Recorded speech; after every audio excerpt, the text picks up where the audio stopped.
kam zase až pomáhať a čo ľuďom vysvetľovať, tak mi treba niekto zavolá, že včera mi zomrel, ja neviem, partnerka, rodič.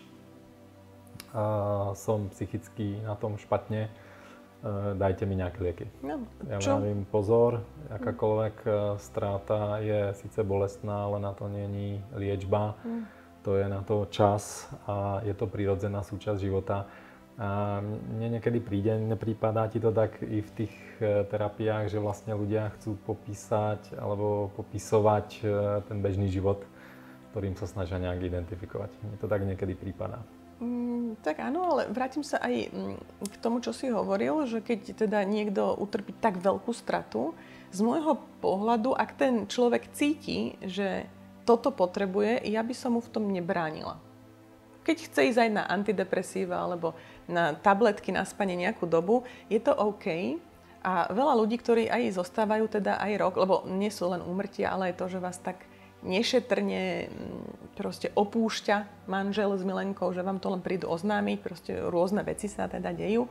Napíšu SMS správu. Áno, napíšu SMS správu, že už vlastne už je podané žiadosť o rozvoda, že už si tu navyše. Áno, sú naozaj strašné veci, ktoré sú natoľko traumatizujúce, že to toho nepripraveného človeka natoľko zasiahne, nie len ako stratu, lebo keď niekto umre, tak je to taká definitíva. Tak je to ako keby vôľa Božia, dá sa povedané. Lenže keď niekto zažije stratu so zradou, tak ako keby to naruší aj ten sebaobraz, sebahodnotu tak hlboko, že možno, že naozaj ten človek, keď chce fungovať v tej spoločnosti, že už po týždni chce začať pracovať a plniť si záväzky a má tam nejaké proste povinnosti, tak je fajn, že tu máme aj tie tabletky, hej, ktoré ty vieš predpísať. Ale druhá vec je, som si všimla, že tí ľudia, aspoň tí, ktorí mňa vyhľadajú, napriek tomu, že zrovna majú nejaké predpísané lieky, tak oni cítia, že takto oni nemajú ďalej pokračovať v tom živote. Že oni niekde začnú pozerať takéto videá, alebo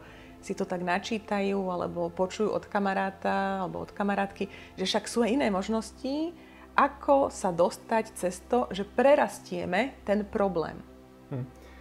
Tak kde je tá hranica medzi nasadením liečby, pokiaľ sa budeme baviť o liekoch, a kde je tá hranica pre rozhodnutie, pre psychoterapiu, alebo nejakú individuálnu alebo párovú terapiu, tak je väčšinou to v tom, že už ten človek doopravdy nezvláda svoj život, ani osobný, ani pracovný. Není schopný sa vlastne na ňu sústrediť a v podstate sa tomu problému úplne podal alebo odovzdal. A vlastne tá liečba dokáže v podstate toho človeka vrátiť akoby do nejakej, povedzme, provozu schopného stavu, do nejakej normy pomyslnej, kedy sa naopak musí postaviť na vlastné nohy a aktívne sa vlastne stavať k tomu problému. Ja sám zdôrazňujem ľuďom, že liek vás ako nepohľadí a nepoboská, nedá pocit blízkosti, ale dokáže toho človeka niekam nasmerovať, povedzme pri ťažkej traume, ak som zmienil, strata blízkej osoby. Najhoršia strata, aká môže existovať, tak to je smrť vlastného dieťaťa. Tak samozrejme ten liek dokáže zmierniť to utrpenie, ale sám o sebe ho neodstráni. To je strašne dôležité zdôvodniť. Áno, dokáže utlmiť tak silnú bolesť, ktorá by možno, že paralizovala toho človeka. Ďalšia vec je, že áno, že keď sa stane niečo takto tragické, tak nemôžeme očakávať, že o rok, o dva, o tri ten človek bude šťastný rovnako ako chvíľu predtým, než sa také niečo tragické stalo. Ale môže to tomu človeku zmeniť život, zmeniť jeho kvalitu tým, že rozšíri tie svoje nejaké možnosti, vedomie, že na sebe popracuje a začne objavovať svoju vnútornú silu, ako toto prekonať. Ako vlastne, že tam to už nezmení a to je bolavé a dlho bude, ak nie navždy, ale zároveň môže v sebe objavovať a vybudovať niečo rovnako cenné, ako keby nový kanál a zmysluplnosť toho svojho života. A jednou z tých ciest je spojiť sa so svojou dušou, so svojím bytostným ja a cez to svoje vnútro hlboko sa ponoriť a pozrieť sa, že vlastne o čom to tam celé je. Jasné, tak to je vízia každej terapie, psychoterapie, ale nechcem byť pesimistický. No nie každý klient s týmto ako ambicióznym plánom, ako my, prichádza do tej terapie. Tak. A nutno zdôrazniť, že nie všetci sú toho schopní práve docieliť. Je to pre niekoho celoživotná cesta, pre niekoho je to dokonca celoživotná prehra hľadať nejaké riešenia. Tak je to poznanie a jak náš jeden, nechcem povedať, že guru, ale proste jeden taký duchovný v Indii povedal, že mnohé úlohy, ktoré sme si tu dali ako duše, nemôžeme vyriešiť v tomto živote. Že nech jednoducho žijeme s tým presahom a tým pádom sa redukuje taký pocit zlyhania a nedostatočnosti, že niečo tu nezvládame, nestíhame. No my to tu možno, hej, to nevieme, nemáme len na týchto 20, 50, 80 alebo 100 rokov. My tu máme niečo si zažiť, posilniť si toho ducha, spoznať sa a cez to prežívanie my ako keby vyživujeme tú dušu a tej duši, nehovorím, že jej to je jedno, ale zdá sa, že tá duša žije z akéhokoľvek autentického zážitku a pocitu, či už je to tá strata, láska, spojenie, blízkosť, taký ten zážitok, ktorý je ako keby až taký energeticko, informačný medzi napríklad dvomi ľuďmi. No jasné. A že vlastne vtedy máme pocit, že žijeme. Že to tam zrazu začne prúdiť. Hej? Napriek všetkým katastrofám, tragédiám, ktoré keď niekto hľadá, tak vždy nájde vo svojom živote alebo okolí. Tak teraz som si spomenul na jeden krásny príklad kolegu, ktorý robil konzilium. Bol pacient po transplantácii srdca a mal ešte kardiostimulátor, alebo myslím, že len, nie som si teraz istý, alebo bolo to na oddelení kardiológie, kde boli tak i transplantovaní ľudia, ale v IKEME. A bol tam pacient tak toto bolo presne, mal kardiostimulátor, ktorý tak ako ten puls srdečný, bol nejaký model, ktorý bol dosť hlasitý. Ten pacient proste stále počul, jak to tíka, jak hodinky a strašne ho to znervozňovalo, tak zavolali psychiatra na konzilium, ktorý sa mu mal k tomu nejak vyjadriť a teraz ten psychiatr prišiel k tomu pacientovi, že čo má teda za problém. On hovorí, že to ako nahlas tíka, že on tak ako mu dal to ucho na hrudník a hovorí mu tomu pacientovi, to je úžasné, jak to funguje. Vy vlastne ste zdraví tým, že to funguje a to je vlastne ten zvuk, obraz toho, že ste v poriadku. Zrazu ten pacient sa hodil do pohody, usmiatý, odchádzal s tým, že je vlastne rád, že to počuje. Počuje ten život v sebe. Presne tak, že ten život v ňom tiká. Takže je to o uhlu pohľadu. Je to samozrejme trošku úsmevné, ale je to krásne, pretože ja som ucítila, že vo mne ten život je. Tak. A snažím sa, aby mi nič iné to neprehlušilo, pretože v dnešnej dobe my sme ťahaní tou pozornosťou a rôznymi vecami. Tak pozornosť je o nejakej energii, komu venujeme pozornosť, tak to nás môže vyčerpávať, ale vravím... Alebo vyživovať, to už záleží, čomu venujeme tú pozornosť. Tak, a bohužiaľ venovať pozornosť nepodstatným veciam, čo je v tomto prípade treba ten tablet alebo tie mobily, keď sa bez toho nedá úplne žiť. Není to nutné k životu, ale nám to pomáha v niečom. Určite.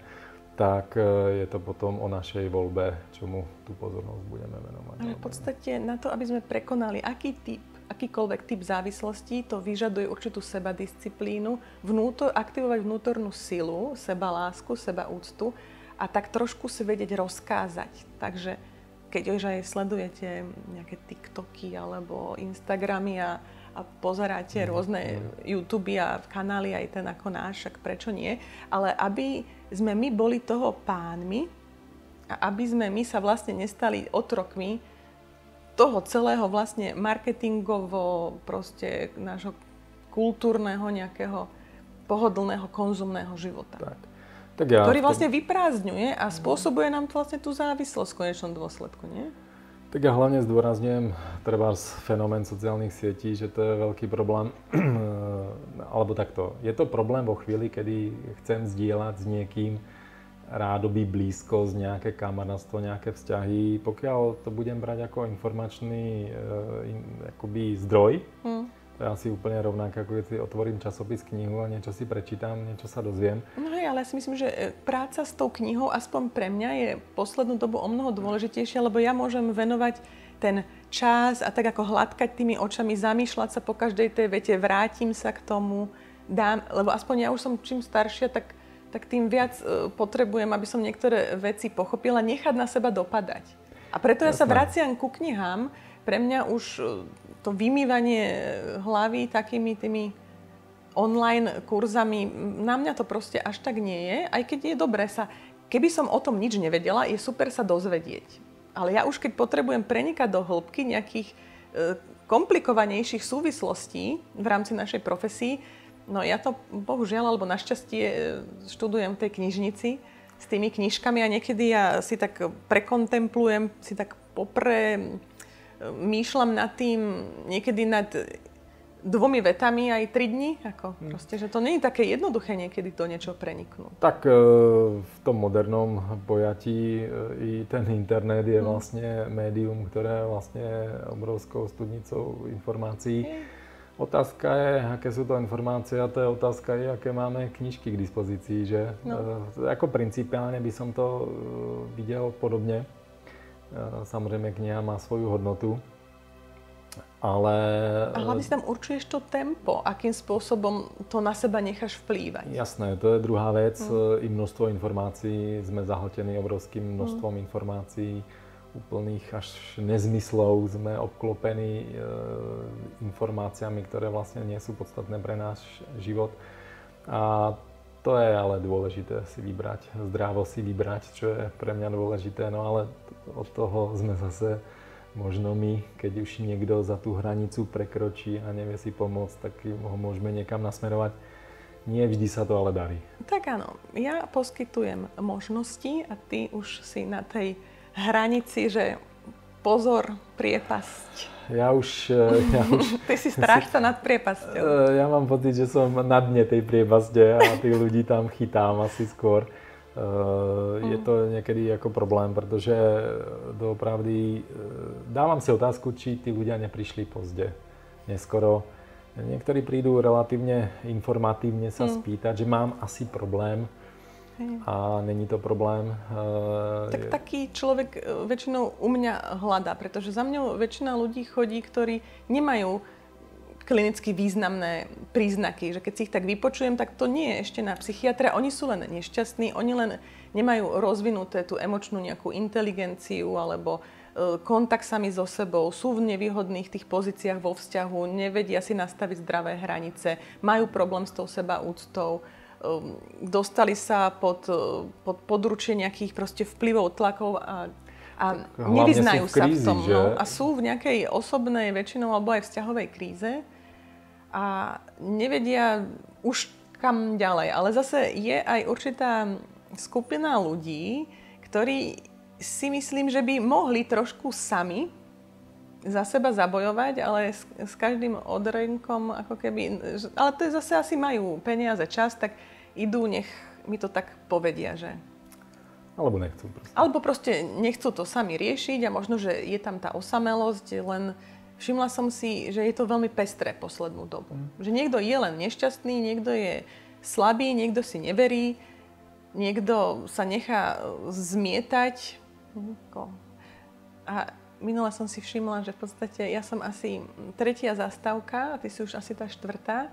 Prvé sú veštice, že keď človek nevie, tak ide k veštici, nie? Potom ide na nejaký retrít alebo proste na niečo honosnejšie, duchovnejšie. Potom ide na coaching, potom ide ku mne a potom ideš... to je taká sieť, vieš, že... Tak to som si... Ale to je podľa mňa krásne, že každý by mal začať sa zamýšľať sám nad sebou a využiť všetko, čo má k dispozícii na to, aby poznal sám seba a stal sa spokojnejším, menej závislejším, viac slobodnejším. A je to krásne, že to je tak pestré. No. Takže kto bude mať záujem, môže vyskúšať aj naše semináre, ktoré sú zamerané na prevenciu závislosti a ako sa bližšie priblížiť k sebe, k svojej duši a nachádzať v živote väčšie naplnenie. Tak ti ďakujem, Juraj, za to, že si tu bol s nami, že si pozdielal. Ja ďakujem za pozvanie a veľmi rád som ho prijal. Môžeme určite ďalej rozvíjať spoluprácu. Ďakujem. Ďakujem.